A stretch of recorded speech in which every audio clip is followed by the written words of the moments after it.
Toda la Escritura es inspirada por Dios y útil para enseñar, redarguir, corregir, instruir en justicia,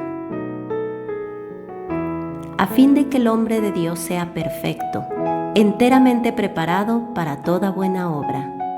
Bienvenidos a nuestro estudio bíblico.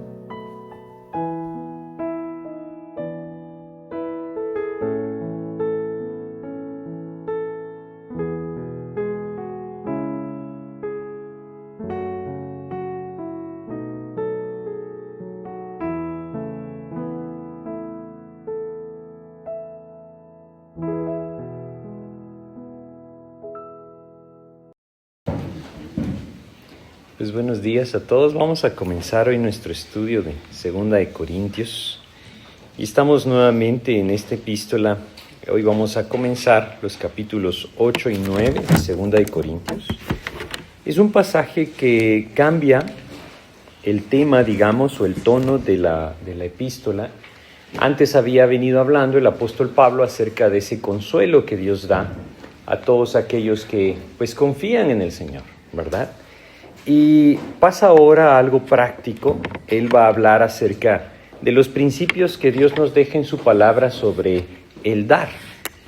Estos dos capítulos pues deben ser vistos como una misma enseñanza y nos hablan abundantemente acerca de esa gracia de dar. Podríamos llamarlo la gracia de dar, ¿verdad? Y lo que vamos a ver acá es cómo el apóstol Pablo exhorta a los creyentes de Corintio a participar de aquello que otras iglesias en Macedonia ya estaban participando.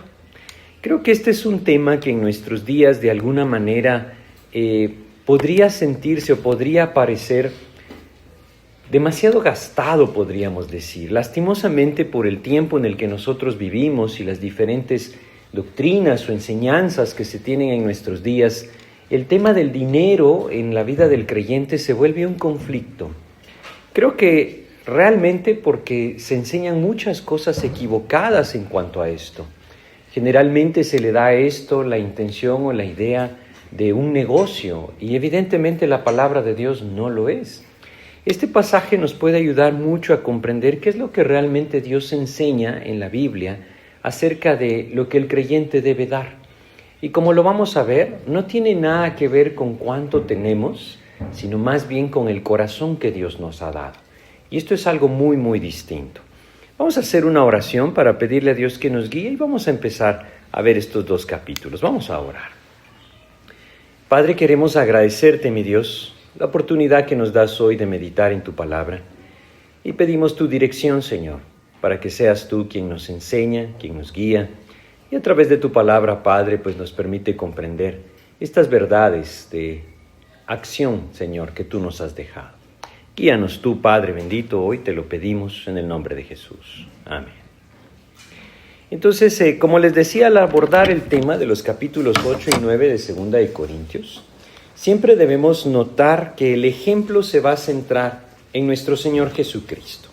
Yo quisiera que empezáramos nuestro estudio de hoy abriendo nuestras Biblias en 2 Corintios capítulo 8 y que leyéramos el versículo 9. Vamos a leer dos versículos, uno de cada capítulo, y vamos a ver cómo el capítulo entero va a girar en torno a estos dos principios. El primero es 2 Corintios capítulo 8, versículo 9. Este es el primero que vamos a leer y vamos a ver cómo nuestro ejemplo es el Señor Jesucristo. Luego nos vamos a ir a 2 Corintios capítulo 9, versículo 7. Y vamos a ver cómo toda la enseñanza gira en torno a estos dos principios. Primero entonces el 8-9, 2 Corintios, en donde nos dice lo siguiente.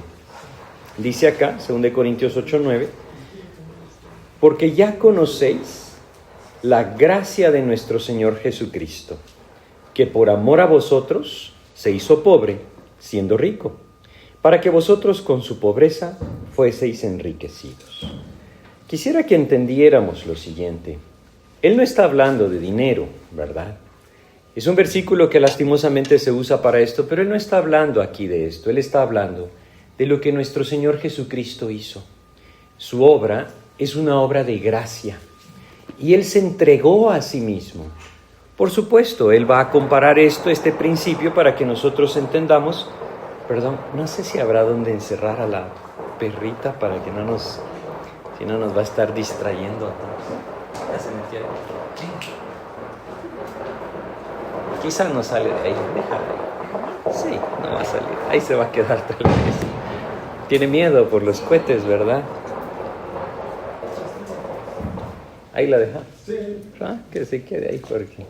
Perdonen ustedes, vamos a retomar. Sí, volvamos a leer 2 Corintios 8:9 para retomar. Dice: porque ya conocéis la gracia de nuestro Señor Jesucristo, que por amor a vosotros se hizo pobre, siendo rico, para que vosotros, con su pobreza, fueseis enriquecidos. ¿De qué está hablando el apóstol Pablo acá? Él está hablando de la obra de nuestro Señor Jesucristo. Y nos está poniendo el ejemplo. Él se entregó por gracia. Eso es lo que dice. Cuando dice se hizo pobre, evidentemente más que la pobreza con la que Él vivió, está hablando realmente de lo que Él dio por nosotros. Él abandonó el cielo y se hizo semejante a nosotros. Ya vamos a hablar más de este versículo cuando lleguemos a él. Pero la idea es gracia. Eso es lo primero que yo quisiera que empezáramos a ver. Gracia. Él no lo hizo por obligación. No lo hizo porque le tocaba hacerlo o porque era un requisito que tenía que cumplir y por lo tanto debía hacerlo. Él lo hizo por gracia. Y en ese sentido la gracia habla de aquello que Él da simplemente por el anhelo, por el amor de hacerlo, no esperando nada a cambio. Entonces todo lo que hoy vamos a ver en estos 2 capítulos debe girar en torno a esta palabra, gracia. Por eso les decía, estos 2 capítulos nos hablan de la gracia de dar. Y vamos a ir al siguiente versículo, el capítulo 9, versículo 7, y veamos nuevamente el principio acá. Dice: cada uno dé como propuso en su corazón, no con tristeza ni por necesidad, porque Dios ama al dador alegre. Si se dan cuenta, el principio implícito de la gracia está acá.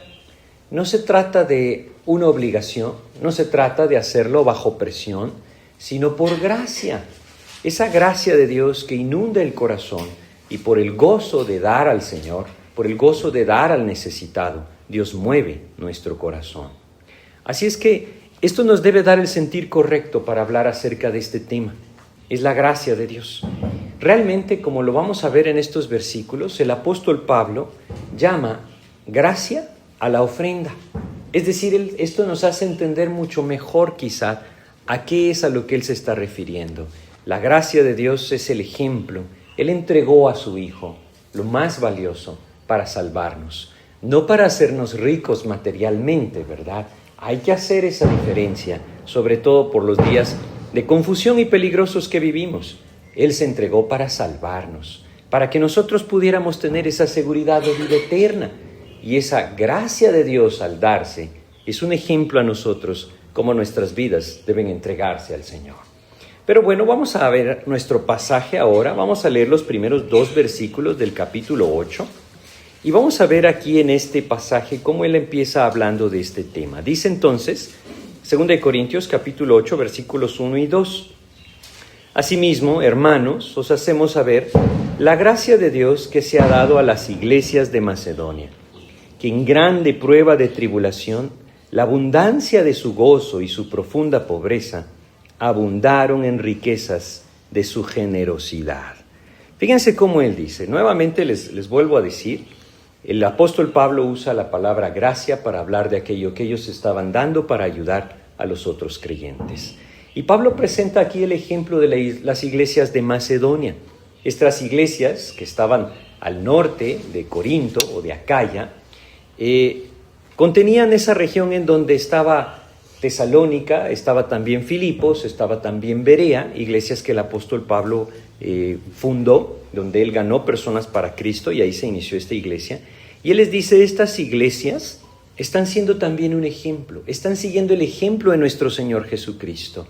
Y él les dice que habían 2 características que podía él notar en estas iglesias. Quisiera volver a leer el versículo 2, en donde dice que en grande prueba de tribulación, la abundancia de su gozo y su profunda pobreza abundaron en riquezas de su generosidad. Creo que podríamos, para entender mejor el versículo, cambiar el orden de algo, porque dice que en grande prueba de tribulación, y luego tenemos que agregar, y su profunda pobreza, entonces dice, la abundancia de su gozo abundó, valga la redundancia, en riquezas de su generosidad. Lo que está diciendo es que estas iglesias se encontraban en grande prueba de tribulación. Pero no solamente estaban en grande prueba de tribulación por la persecución que había. Él también dice que estaban en profunda pobreza.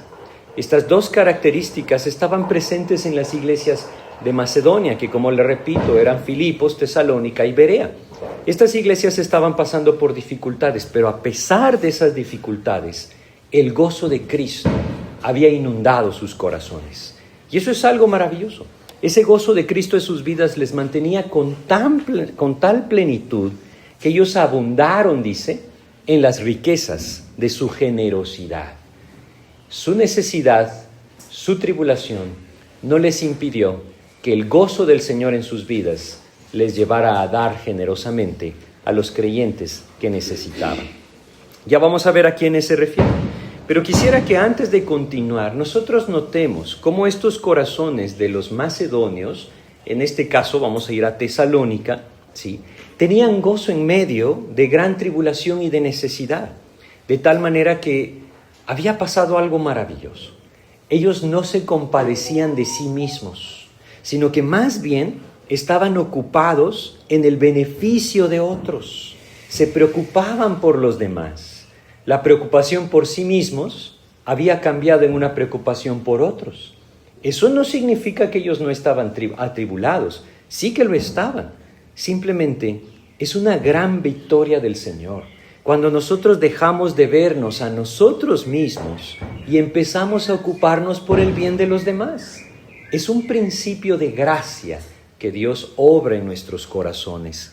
Y vamos a ir a Primera de Tesalonicenses, capítulo 1. Para leer dos versículos, el 6 y el 7. Ya les decía, Tesalónica estaba en esta región de Macedonia, y aquí tenemos un ejemplo. Primera de Tesalonicenses, capítulo 1, versículos 6 y 7. Entonces dice acá, Primera de Tesalonicenses, capítulo 1, versículos 6 y 7, lo siguiente. Y vosotros vinisteis a ser imitadores de nosotros y del Señor, recibiendo la palabra en medio de gran tribulación, con gozo del Espíritu Santo, de tal manera que habéis sido ejemplo a todos los de Macedonia y de Acaya que han creído.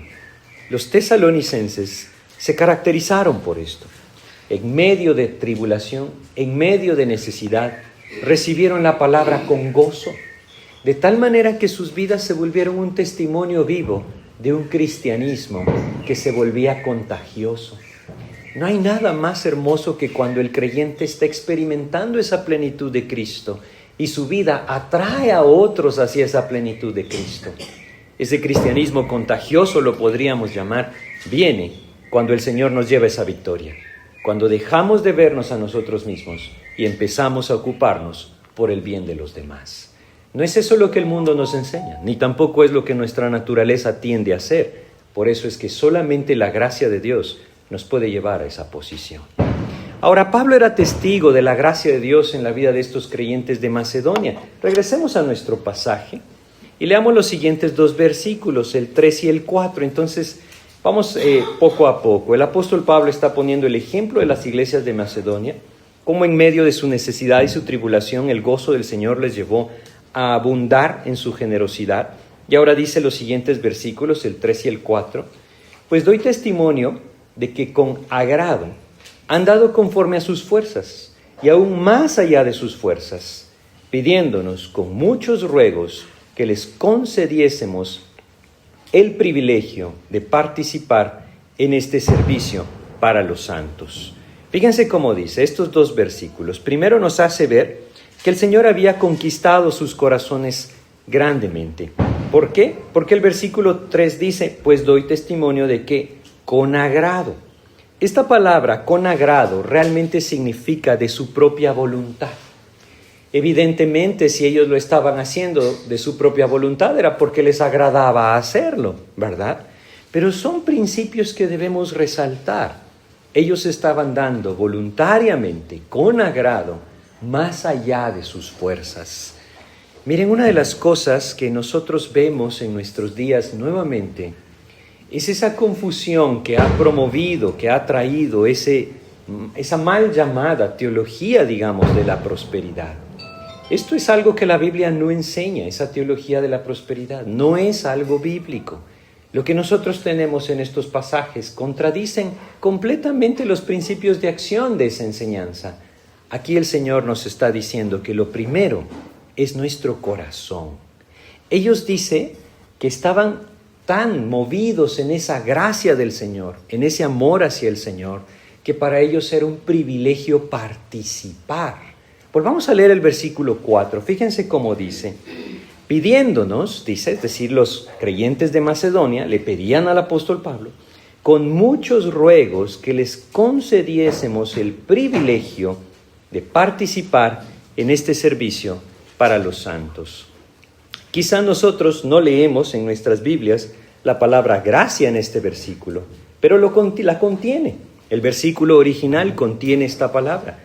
Este versículo literalmente dice, suplicándonos por la gracia y la comunión del servicio a los santos. Eso es lo que entendemos, que el apóstol Pablo está hablando de el dar para ayudar a estos creyentes necesitados como gracia. Por eso es que es traducido de esta manera. Pero realmente nosotros tenemos acá que ellos quieren participar de esa gracia. Ellos quieren participar de esa comunión. Quisiera que fuéramos prácticos en cuanto a lo que estamos viendo. Es por esto que vamos a notar 2 versículos que entendemos acerca de ofrendar en este pasaje. Y nuevamente, yo sé que este es un tema que muchas veces produce conflicto. Solo olvídense de aquello que muchas veces se escucha o se nos da a entender de decir que Dios quiere nuestro dinero. Dios no quiere nuestro dinero. De Él es la tierra y su plenitud y todas las cosas que la habitan. Él mismo le dijo a su pueblo, si yo tuviera hambre, no te lo diría a ti. Lo que necesitamos comprender es que Dios quiere nuestro corazón. Y cuando nuestro corazón es del Señor, todo lo que tenemos será del Señor. Ahí Él podrá tener la libertad de guiarnos a gozarnos al participar de su obra. Eso es muy distinto. Pero les decía, vamos a observar estos principios. Primero, vamos a leer nuevamente en el versículo 2. Decía, en grande prueba de tribulación, la abundancia de su gozo y su profunda pobreza abundaron en riquezas de su generosidad. Bueno, primero que todo dice, como lo estamos viendo, es una gracia. Y también vemos acá que puede hacerse aún con escasez. No depende de lo que tengo, depende de mi corazón. De eso se trata. Es una gracia, quiere decir, no es algo obligatorio, es algo que yo decido hacer. Y segundo, puede hacerse aún en escasez. Pero no solo esto, lo que les decía antes en el versículo 4 que dice, pidiéndonos con muchos ruegos que les concediésemos el privilegio de participar en este servicio para los santos. Entonces, quiero decírselos de forma directa. Estos 2 versículos nos dan este principio para el dar. Primero, es una gracia. Segundo, puede ejercitarse aún en la escasez. Y tercero, es una forma de comunión entre los creyentes y con Dios. Pero estas 3 cosas no tendrían sentido si dejamos afuera el principio del versículo 5. Vamos a ver el versículo 5 de 2 Corintios 8. Y no como lo esperábamos, sino que asimismo se dieron primeramente al Señor y luego a nosotros, por la voluntad de Dios. No tendría sentido pensar que puede ejercitarse en la escasez y es una forma de comunión si nosotros dejamos fuera este principio. El dar debe ir precedido de la dedicación de uno mismo al Señor. Yo no puedo comprar a Dios con lo que doy, ¿verdad? Tampoco Él me lo está pidiendo. Él anhela una entrega de mi vida. Y es lo que dice acá. El apóstol Pablo dice que se sorprendió. Quiero volver a leer el versículo 5. Y no como lo esperábamos. Esto quiere decir que él se sorprendió de ver cómo los macedonios actuaron, sino que a sí mismos se dieron primeramente al Señor y luego a nosotros por la voluntad de Dios. Sus vidas estaban dispuestas para ser usadas por Dios.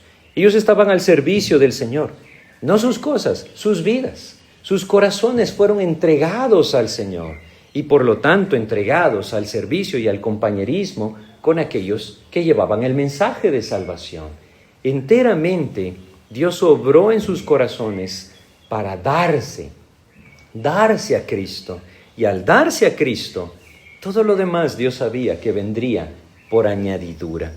Es decir, todo lo demás se alinearía en aquello, que Dios estaba poniendo en sus corazones. Entonces, vemos estos principios. Quiero volverlos a repetir.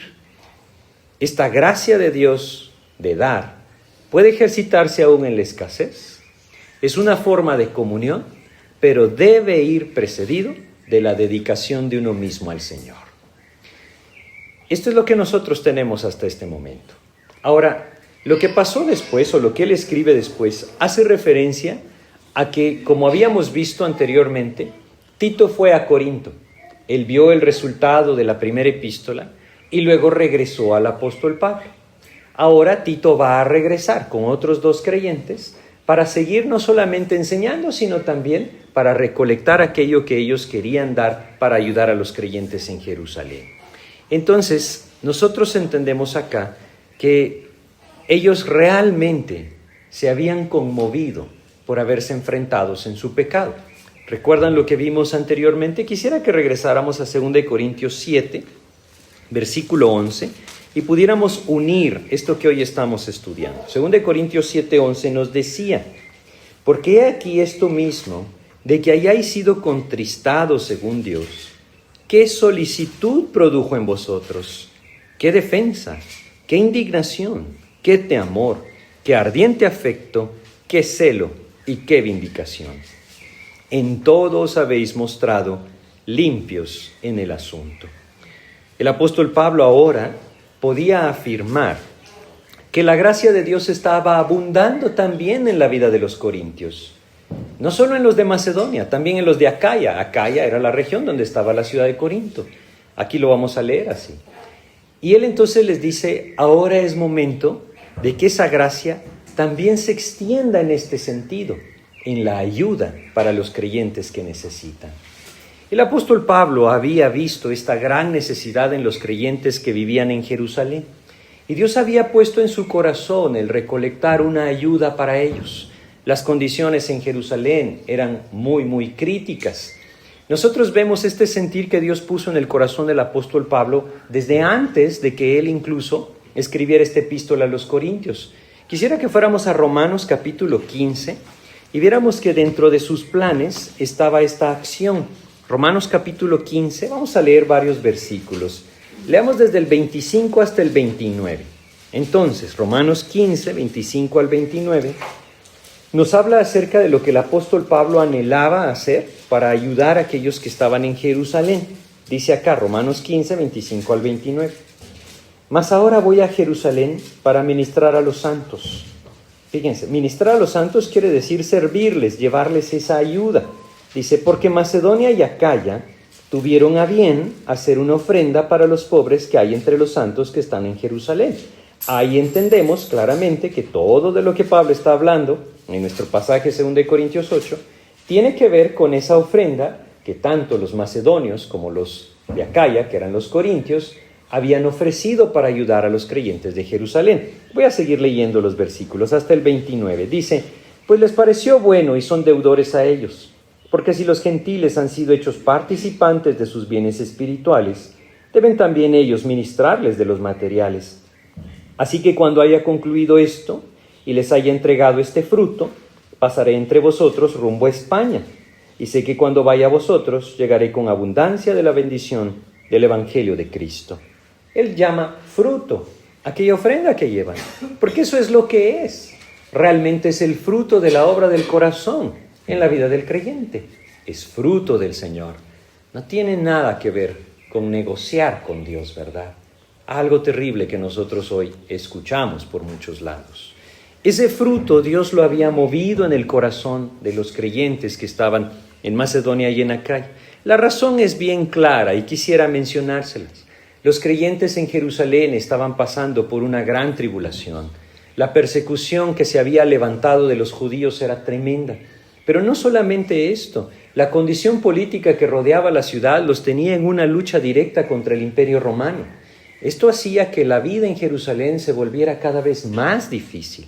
Añadido a esto, no sé si ustedes recuerdan que en Hechos, en el libro de Hechos, capítulo 11, el profeta Ágabo dijo que vendría una gran hambre sobre la región de Judea. Pues efectivamente vino. Alrededor del año 45 después de Cristo, toda la región de Judea, incluida Jerusalén, padeció una gran hambruna. Esto hacía que la condición de los creyentes en Jerusalén se volviera muy difícil. Eran perseguidos por los judíos, perseguidos por los romanos, y había hambre en la tierra. Escaseaba completamente los recursos y ellos estaban luchando por sobrevivir. Esto es lo que el apóstol Pablo conocía. Esto es lo que él vio. Y esto es lo que movió su corazón para ir a aquellas iglesias que están ahora en lo que sería la península de Grecia, para recolectar una ayuda para los creyentes en Jerusalén. Pero él nunca tuvo un programa de recolección, podríamos decir. Él dependió enteramente en la gracia de Dios moviendo el corazón de los creyentes. Y eso es lo que nosotros estamos leyendo en 2 Corintios 8. Entonces, teniendo quizá un poco más claro de qué es lo que él está hablando, regresemos a nuestro pasaje. 2 Corintios, en el capítulo 8, fíjense lo que dice acá. Vamos a leer ahora el versículo del 6 al 8. Por aquí vamos. Dicen: de manera que exhortamos a Tito, para que tal como comenzó antes, asimismo acabe también entre vosotros esta obra de gracia. Nuevamente lo llama igual. Por tanto, como en todo abundáis, en fe, en palabra, en ciencia, en toda solicitud y en vuestro amor para con nosotros, abundad también en esta gracia. No hablo como quien manda, sino para poner a prueba por medio de la diligencia de otros, también la sinceridad del amor vuestro. Fíjense cómo el apóstol Pablo, en ese cargo que tiene, les escribe a los corintios y les dice: Dios ha obrado en sus vidas. Dios les ha llenado de su gracia. El versículo 7 menciona varias cosas.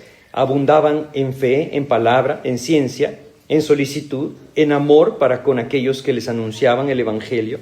Y ahora les dice que esa gracia de Dios también abunde en esa ayuda a los creyentes que lo necesitan. Es lo que él está diciendo acá. Y entonces nos da un principio muy importante en el versículo 8. Volvamos a leerlo. No hablo como quien manda, sino para poner a prueba por medio de la diligencia de otros, también la sinceridad del amor vuestro. Ese gran cargo lo movía al escribir esto. Y él entendía que lejos de ser una obligación, era un fruto, como lo leímos en Romanos, así lo llamaba. Él les está diciendo que esto es una exhortación, no es un mandato. Esto puede hacer, de alguna manera, pensar a alguien que Dios no enseña, por ejemplo, el diezmo. El diezmo era una enseñanza del Antiguo Testamento. Podría darnos una medida, pero no es lo que Dios dejó para el Nuevo Testamento. 2 Corintios 8 y 9, espero yo que nos aclaren esto. No es una obligación dar, es un fruto que Dios promueve en nuestros corazones cuando en su gracia estamos abundando en gozo. Ahí Dios entonces también se glorifica. No se trata de una obligación. Él les dice, esto lo único que va a manifestar es la sinceridad de su amor. ¿Se dan cuenta? Es fruto. Si hay amor, entonces también está este fruto. Pero si no hay amor, no tiene sentido entonces imitar o pretender imitar ese fruto. El ejemplo de los corintios, al igual que el nuestro, es la vida de nuestro Señor Jesucristo. Llegamos al primer versículo que leímos hoy. Vamos a leerlo nuevamente, el 8-9. Fíjense cómo dice. 2 Corintios, capítulo 8, versículo 9 dice: porque ya conocéis la gracia de nuestro Señor Jesucristo, que por amor a vosotros se hizo pobre, siendo rico, para que vosotros con su pobreza fueseis enriquecidos. Pablo les recuerda la razón. La razón es por gracia. Él abandonó su lugar para hacerse pobre. Como les decía antes, esta es una referencia a la condición humana más que a la escasez con la que él vivió. ¿Por qué lo hizo? Para que nosotros pudiéramos ser enriquecidos con su salvación. Esa es la idea de este pasaje. Y vamos a ir a Filipenses capítulo 2 para recordar en los versículos 6 al 8 lo que Dios nos enseña sobre esto. Filipenses capítulo 2, en los versículos 6 al 8 se nos dice lo siguiente. Filipenses 2, del 6 al 8. Dice acá, el cual, está hablando de nuestro Señor Jesucristo, ¿verdad? El cual, siendo en forma de Dios, no estimó el ser igual a Dios como cosa que aferrarse, sino que se despojó a sí mismo, tomando forma de siervo, hecho semejante a los hombres, y estando en la condición de hombre, se humilló a sí mismo, haciéndose obediente hasta la muerte y muerte de cruz. De esto es que el apóstol Pablo está hablando en 2 Corintios 8:9. Él se hizo pobre. Imaginen ustedes las riquezas abundantes que el Señor abandonó en el cielo. Esa es la idea, ¿verdad? Y Él está usando esta figura, pero realmente lo que está diciendo es, la gracia de Dios le llevó a entregar su propia vida por nosotros, para que nosotros tuviéramos esa riqueza de la salvación. Quiero nuevamente mencionarlo, porque creo que es muy importante. Esa conocida teología de la prosperidad ha pretendido torcer este versículo, prometiendo riquezas materiales en razón de la pobreza material de la vida terrenal de nuestro Señor Jesucristo. Pero todo este pasaje, el 8 y el 9, contradicen los principios de acción de esta falsa doctrina. En ningún momento Dios nos está pidiendo para Él darnos, ni siquiera nos está pidiendo. Él está buscando nuestra vida. ¿Recuerdan el versículo 5? De nada sirve dar si primero no nos entregamos al Señor. Esa es la idea, ¿verdad? Entonces, en los siguientes versículos, del 10 al 15, porque vamos a ver el 8 y 9, estamos avanzando relativamente rápido, vamos a leer estos versículos, vamos a ver lo que el apóstol Pablo les recuerda a los corintios. Entonces, dice el versículo 10, y en esto doy mi consejo, porque esto os conviene a vosotros, que comenzasteis antes, no solo a hacerlo, sino también a quererlo desde el año pasado. Ahora pues llevad también a cabo el hacerlo, para que como estuvisteis prontos a querer, así también lo estéis en cumplir conforme a lo que tengáis. Porque si primero hay la voluntad dispuesta, será acepta según lo que uno tiene, no según lo que no tiene. Porque no digo esto para que haya para otros holgura y para vosotros estrechez, sino para que en este tiempo, con igualdad, la abundancia vuestra supla la escasez de ellos, para que también la abundancia de ellos supla la necesidad vuestra, para que haya igualdad. Como está escrito, el que recogió mucho, no tuvo más, y el que poco, no tuvo menos. ¿De qué está hablando él en estos versículos? No olvidemos, él les está hablando acerca de esta ofrenda para los creyentes en Jerusalén. Esa es la necesidad que él ve, y de esto es que él está hablando a los corintios. Entonces, él les está recordando que ellos antes habían deseado ya colaborar para ayudar a los creyentes en Jerusalén. Lo que nosotros leímos en Romanos se escribió antes que lo que estamos leyendo acá. Y acá él les está diciendo, ¿se recuerdan? Ustedes habían prometido ayudar a los creyentes en Jerusalén. Y ahora les está diciendo, fíjense, yo quiero hacer notar esto, por la confusión que existe en nuestros días. Fíjense cómo empieza el versículo 10. Y en esto doy mi consejo. El apóstol Pablo no tenía ningún problema en decirles, esto les mando, cuando era un mandato, ¿verdad? Cuando era una, digámoslo así, responsabilidad, o podríamos llamarlo incluso una obligación delante del Señor. Pero aquí no dice esto. Y en esto doy mi consejo, dice él. Porque él sabe que es tan importante que esto venga del corazón, para que el creyente no caiga en confusión, ni tampoco el nombre de Dios en descrédito, como lastimosamente es el caso de nuestros días. Él les dice, si ustedes lo han prometido, ahora es el momento de entregarlo. ¿Por qué? Tito va a ir otra vez a ellos y ahora él va a regresar a Jerusalén. Después de esto, él va a ir con ellos y luego va a regresar a Jerusalén. Ahora es el momento de dar lo prometido, es lo que el apóstol Pablo les está diciendo. Pero nuevamente este pasaje yo quisiera que lo hiciéramos muy práctico, por lo que vamos a observar nuevamente principios sobre el dar. Antes habíamos visto, es una gracia, puede hacerse aún en escasez, ¿sí? No solamente esto, es una comunión entre creyentes. Y lo último, primero debo entregarme al Señor. Ahora vamos a regresar, ¿sí?, al versículo 7. Entonces, dice acá, por tanto, como en todo abundáis, en fe, en palabra, en ciencia, en toda solicitud y en vuestro amor para con nosotros, abundad también en esta gracia. El primer principio que vemos en estos versículos es que nos ayuda a abundar en todos los aspectos de la gracia de Dios. Si no está presente, entonces es un aspecto que falta en esa gracia de Dios. Versículo 8, fíjense lo que dice. No hablo como quien manda, sino para poner a prueba por medio de la diligencia de otros, también la sinceridad del amor vuestro. Entonces, dice el principio, manifiesta nuestro amor. Como leímos en el versículo 9, porque ya conocéis la gracia de nuestro Señor Jesucristo, que por amor a vosotros se hizo pobre siendo rico, para que vosotros en su pobreza fueseis enriquecidos. El principio sería, nos lleva a imitar a Jesucristo.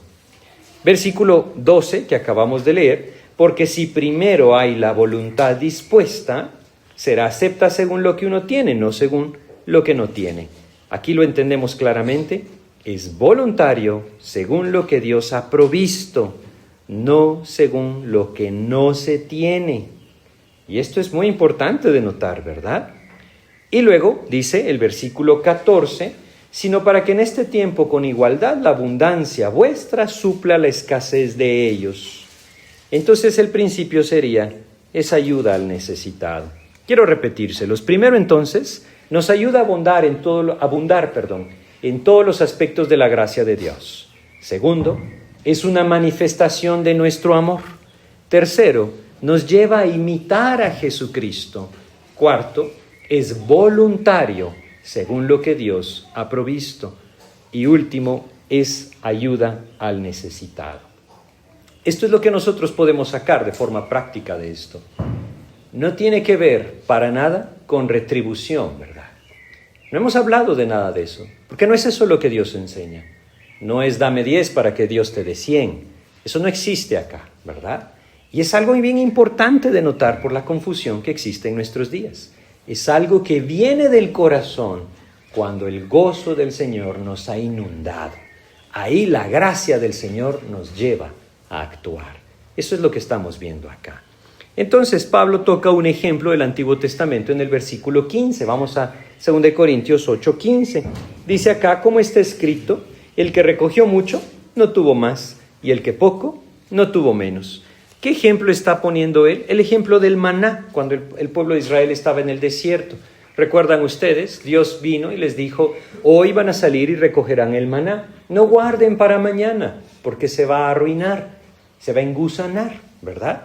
Algunas personas que tenían codicia en su corazón fueron y guardaron para el día siguiente y amaneció engusanado. ¡Qué lección!, ¿verdad? Lo que Dios está diciendo, creo yo, es muy sencillo. Él provee lo necesario y conforme lo que Él va poniendo en el corazón, eso es lo que Él también va permitiéndonos a nosotros ayudar o dar. Entonces el ejemplo se vuelve práctico acá. Como el maná en el desierto, es Dios el que suple la necesidad. Y si nuestro corazón no está preparado, Dios tendrá otro corazón preparado. Ese también es el principio. Entonces vamos a avanzar un poco, porque ahora, como les decía, Tito, junto con otros 2 hermanos en Cristo, otros 2 creyentes, cuyos nombres no se mencionan, por cierto, iban a ser los encargados de recibir y llevar esa ofrenda. Vamos a leer desde el versículo 16. Dice lo siguiente, vamos a avanzar bastante hasta el versículo 23. Dice acá, 2 Corintios 8, del 16 al 23. Dice, pero gracias a Dios que puso en el corazón de Tito la misma solicitud por vosotros.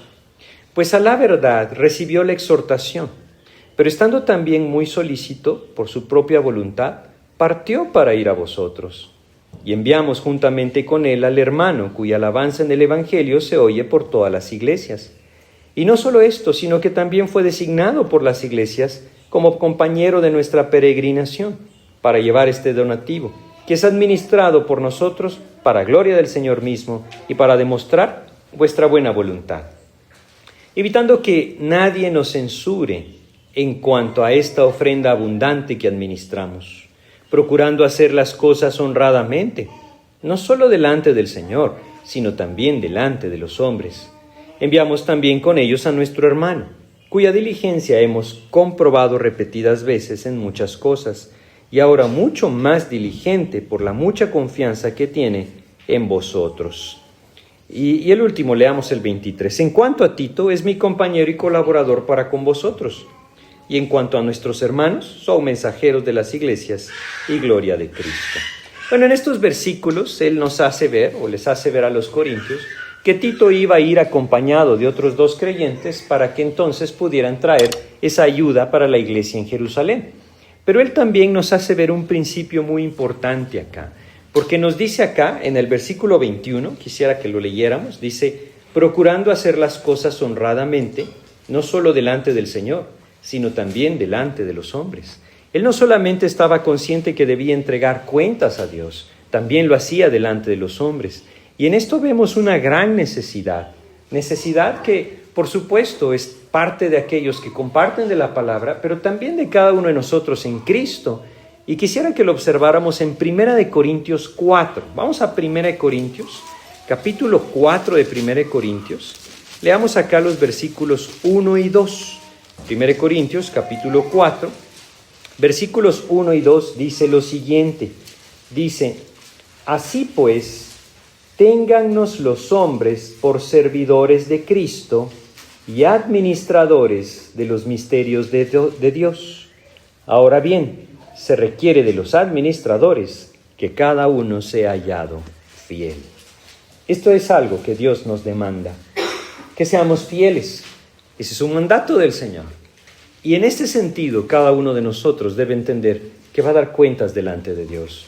Pablo dice, yo tenía una necesidad, dice él, era la necesidad de transparencia en el uso de esa ofrenda que llevo para entregar a los de Jerusalén.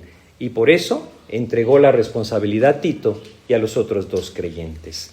Entonces, aquí termina básicamente el capítulo 8. Y quisiera solamente que nos quedáramos con esas cosas prácticas, ¿verdad? Que hasta ahora podríamos enumerar. Como vimos antes, ese acto de dar es una gracia, es como Dios lo llama. Es una gracia que puede llevarse a cabo aún en medio de gran necesidad o escasez. Es una gracia que, como vimos también, es comunión entre creyentes. Esa comunión también se extiende a una comunión con Dios. Pero antes que todo, nosotros debemos recordar, como dice el versículo 5, que ellos se dieron primeramente al Señor. Debe ir precedido de una entrega al Señor. Si yo no he dado mi vida a Cristo, no tiene sentido que pretenda dar algo más, ¿verdad? Esa es la idea. Y también vimos otros principios. Es como vimos acá, en el versículo 7, decía que es complemento de la gracia de Dios. Nos permite abundar en toda la gracia de Dios. Es parte de lo que Dios anhela, que abundemos en su gracia. Vimos en el versículo 8 también. Es una muestra del amor que Dios despierta en nuestro corazón. Versículo 9. Nos permite imitar al Señor Jesucristo. Luego nos fuimos al versículo 12, donde decía que es voluntario según lo que Dios provee. Y en el versículo 14 estaba implícito, es una ayuda para los necesitados. Estos son los principios que nosotros obtenemos de acá. Ahora vamos a pasar al capítulo 9, porque el versículo 8 fue la exhortación del apóstol Pablo a poner en acción lo que ellos ya habían prometido. Ahora en el capítulo 9 nos va a hablar de cómo deben hacerlo. Y aquí yo quisiera empezar notando que lo principal es el corazón con el que se hace, no lo que se da. ni cómo se da, ni cuánto se da, sino el corazón con el que se hace. Quizá para que nosotros tengamos el sentir correcto, debemos ir a Lucas primero. Lucas capítulo 21. Lucas capítulo 21, versículos 2 al 4. Fíjense cómo dice acá. Lucas capítulo 21, versículos 2 al 4 nos dice lo siguiente. Lucas 21, 2 al 4. Dice: vio también a una viuda muy pobre que echaba ahí 2 blancas. 2 blancas son las 2 monedas más bajas que existían. Dice entonces: vio también a una viuda muy pobre que echaba ahí 2 blancas. Y dijo: en verdad os digo que esta viuda pobre echó más que todos. Porque todos aquellos echaron para las ofrendas de Dios de lo que les sobra, mas esta, de su pobreza, echó todo el sustento que tenía.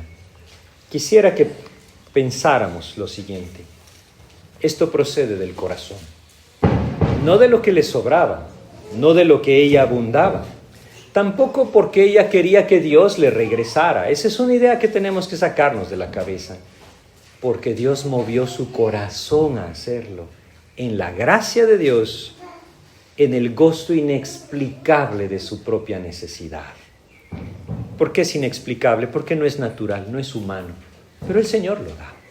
Este es el sentir que debemos tener al empezar el capítulo 9. Vamos al capítulo 9, 2 de Corintios, ¿sí? Y entonces veremos acá cómo el apóstol sigue dando o empieza a dar estas instrucciones.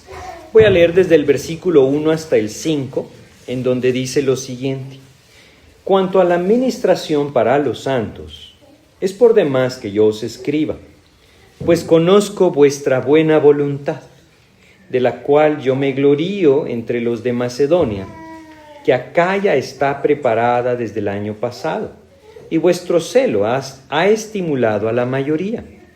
Pero he enviado a los hermanos para que nuestro gloriarnos de vosotros no sea vano en esta parte, para que, como lo he dicho, estéis preparados. No sea que si vinieren conmigo algunos macedonios y os hallaren desprevenidos, nos avergoncemos nosotros, por no decir vosotros, de esta nuestra confianza. Por tanto, tuve por necesario exhortar a los hermanos que fuesen primero a vosotros y preparasen primero vuestra generosidad antes prometida, para que esté lista como de generosidad y no como de exigencia nuestra. Bueno, los corintios habían dado testimonio de que anhelaban participar en esta gracia, como Pablo les dijo antes. Ahora él les está alentando a estar preparados. Este es un ejemplo importante, ¿saben? Porque aquí vemos que el apóstol Pablo les dice: miren, yo voy a llegar con algunos macedonios y no quisiera avergonzarlos a ustedes, de que ustedes digan: sí lo habíamos prometido, pero no lo hemos hecho. O quizá que en ese momento se vean movidos a hacerlo y pareciera ser que lo están haciendo porque yo estoy ahí, no porque Dios lo ha puesto en su corazón. Dicho de otra manera, eso es lo que les está escribiendo. Por eso les digo, este es un buen ejemplo. ¿Un buen ejemplo sobre qué? Sobre que el creyente debe planificar la administración de lo que Dios le concede, no improvisar, debe planificar. Es muy importante notar, como dice el versículo 5, que la ofrenda no es por exigencia, sino por generosidad. No es un requisito que debo cumplir para que Dios me dé. Es lo que Dios mueve en mi corazón para su gloria. Así es como lo debemos entender. Es Cristo el que lo pone y Él mismo es el que suple la necesidad. Esta promesa que los corintios habían hecho, cuando él dice Acaya, se refiere a ellos, había alentado a muchos en todas las demás iglesias a dar. Ellos habían sido un ejemplo. Ahora, si ellos no lo hacían, pues ellos mismos quedarían mal y le harían quedar mal al apóstol Pablo. Por eso es que debemos ser muy cuidadosos en cuanto a esto. Es importante que nosotros planifiquemos. Ahora, vamos a leer los siguientes versículos que nos llevan nuevamente a principios prácticos sobre el dar. Dice lo siguiente, versículo 6, voy a leer desde el 6 hasta el 9. Dice: pero esto digo, el que siembra escasamente, también segará escasamente. Y el que siembra generosamente, generosamente también segará. Cada uno dé como propuso en su corazón, no con tristeza ni por necesidad, porque Dios ama al dador alegre. Y poderoso es Dios para hacer que abunde en vosotros toda gracia, a fin de que teniendo siempre en todas las cosas todo lo suficiente, abundéis para toda buena obra. Como está escrito, repartió, dio a los pobres, su justicia permanece para siempre. El apóstol Pablo empieza recordándoles acá que el principio es muy sencillo, como la siembra. Si yo pongo muchas semillas, puedo esperar mucho fruto.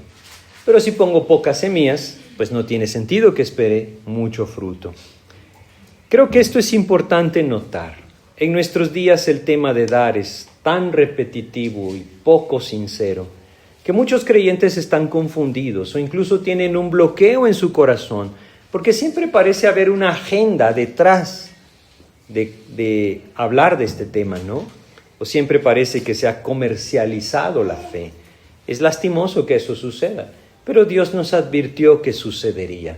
Solamente debemos entender que no es ese el plan de Dios. Es muy importante notar nuevamente el versículo 7. Vamos a leerlo, ¿sí?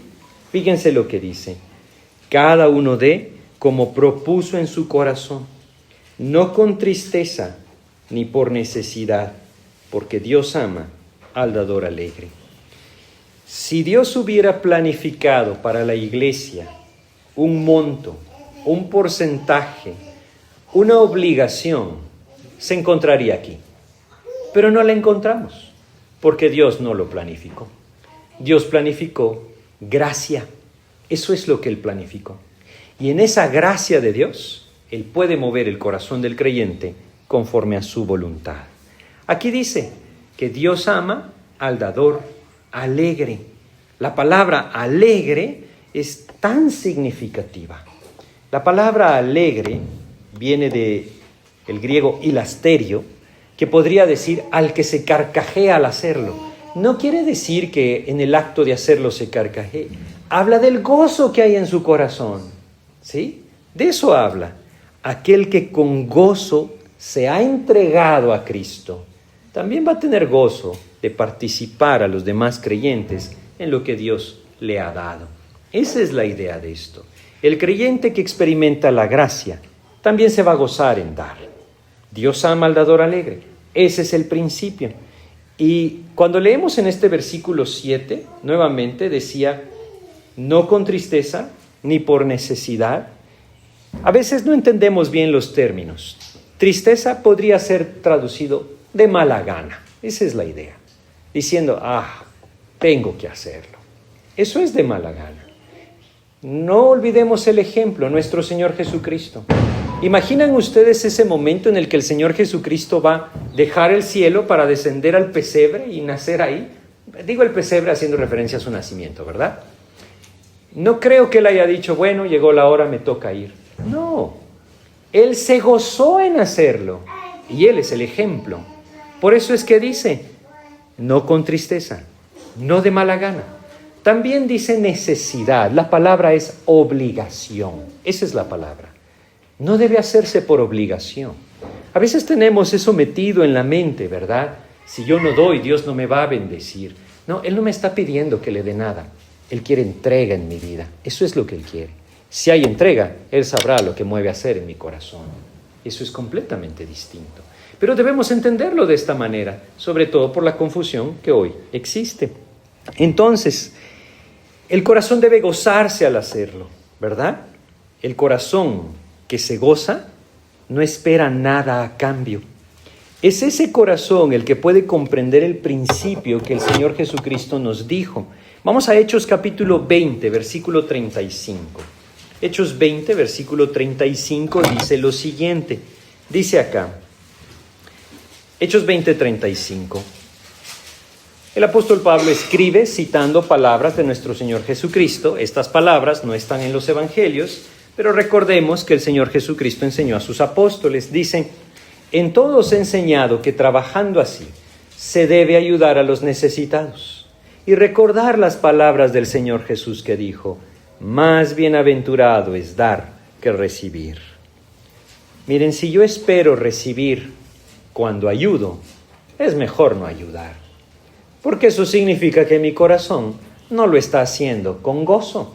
Quizá hay necesidad, quizá hay tristeza, y es ahí en donde yo debo entender que si no hay gozo y libertad, sería mejor no dar. Es así de sencillo como el apóstol Pablo lo está poniendo, como el Señor también lo enseñó.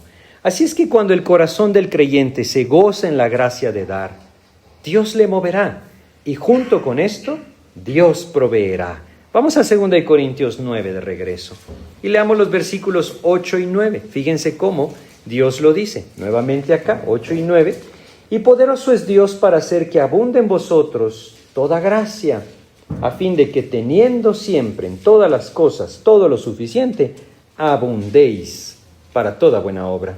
Como está escrito, repartió, dio a los pobres, su justicia permanece para siempre. Nunca debemos olvidar que para el Señor lo importante no es lo que damos, sino el corazón con el que lo hacemos.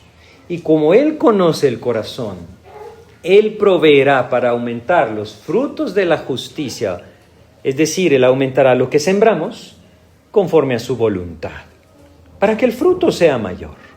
Pero todo procede del Señor. No debemos perder esto de vista. Nuevamente yo quiero mencionar ese error y para esto quiero ir a 1 Timoteo. El error de buscar un beneficio de parte de Dios. Vamos a 1 Timoteo 6 y aquí vamos a leer específicamente, ¿sí?, que nunca debemos poner nuestros ojos en las riquezas terrenales o materiales. Se los vuelvo a repetir. Nunca debemos poner nuestros ojos en las riquezas terrenales o materiales. 1 Timoteo, capítulo 6, desde el versículo 6. Les voy a leer. 1 Timoteo, desde el capítulo 6, versículo 6, dice lo siguiente: pero gran ganancia es la piedad, acompañada de contentamiento, porque nada hemos traído a este mundo, y sin duda nada podremos sacar. Así que teniendo sustento y abrigo, estemos contentos con esto, porque los que quieren enriquecerse caen en tentación y lazo, y en muchas codicias necias y dañosas, que hunden a los hombres en destrucción y perdición. Porque raíz de todos los males es el amor al dinero, el cual codiciando algunos se extraviaron de la fe y fueron traspasados de muchos dolores. Mas tú, oh hombre de Dios, huye de estas cosas y sigue la justicia, la piedad, la fe, el amor, la paciencia, la mansedumbre. Pelea la buena batalla de la fe, echa mano de la vida eterna. Ahí me voy a detener. Fíjense qué pasaje ¿no? En una ocasión, una persona que promovía esta equivocada teología de la prosperidad, leyó estos versículos junto a mí. Y su reacción fue: no puedo creer que esto esté en la Biblia. Pues sí lo está. Y lastimosamente el desconocimiento de la palabra de Dios es lo que permite que el creyente sea arrastrado por doctrinas falsas. Nunca debemos poner nuestros ojos en las riquezas terrenales o materiales. ¿A qué nos llama el Señor? Quiero volverles a leer en este pasaje los versículos 11 y 12 que leí. Mas tú, hombre de Dios, huye de estas cosas, es decir, del amor al dinero y la búsqueda de las riquezas materiales, y sigue la justicia, la piedad, la fe, el amor, la paciencia, la mansedumbre y luego la exhortación. Pelea la buena batalla de la fe. Ese es el llamado del Señor. Si nuestro corazón va detrás de esto, olvidémonos de lo terrenal, de lo material. Él proveerá conforme a su voluntad para hacer que el fruto de la justicia abunde. ¿En qué? En esa gracia de dar. Es maravilloso cuando el creyente experimenta esto. Entonces, volvamos a nuestro pasaje, porque aún debemos leer los últimos versículos. Vamos a leer ahora el versículo 11. Fíjense cómo dice: para que estéis enriquecidos en todo. Ahora, cuando dice enriquecidos en todo, No olvidemos que Él está hablando de la gracia de dar. Él está hablando de fruto. Él está hablando de riqueza espiritual. No está hablando de lo material. Luego dice, para toda liberalidad. Lo entendemos por esa frase. Para toda liberalidad quiere decir, como leímos antes, la palabra liberalidad en el versículo 2 del capítulo 8 fue traducida generosidad. Y lo que Él está diciendo es que la riqueza espiritual me permite ser generoso. Eso es lo que el apóstol Pablo dice. Y entonces dice, la cual produce por medio de nosotros acción de gracias a Dios.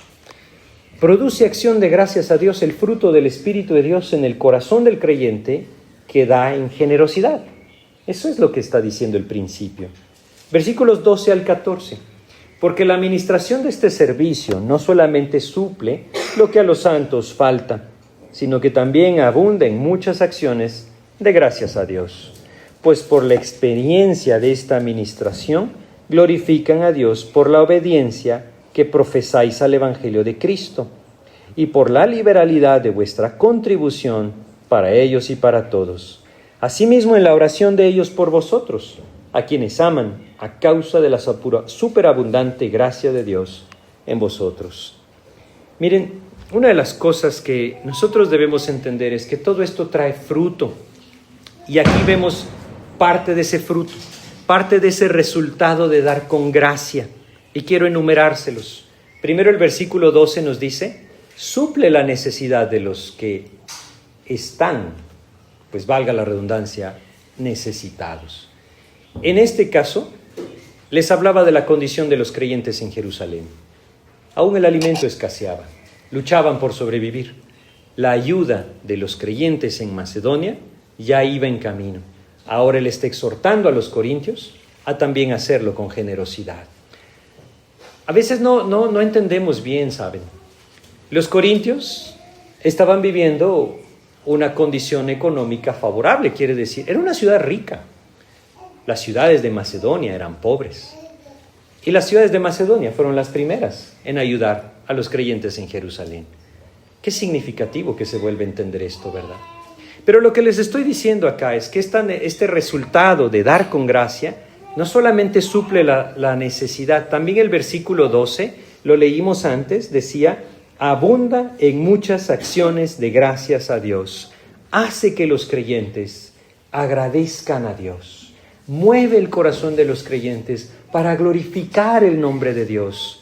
Y esto es algo hermoso, porque no solamente se glorifica en el agradecimiento que aquellos que necesitan le dan a Dios, sino que también se glorifica a Dios por la obediencia.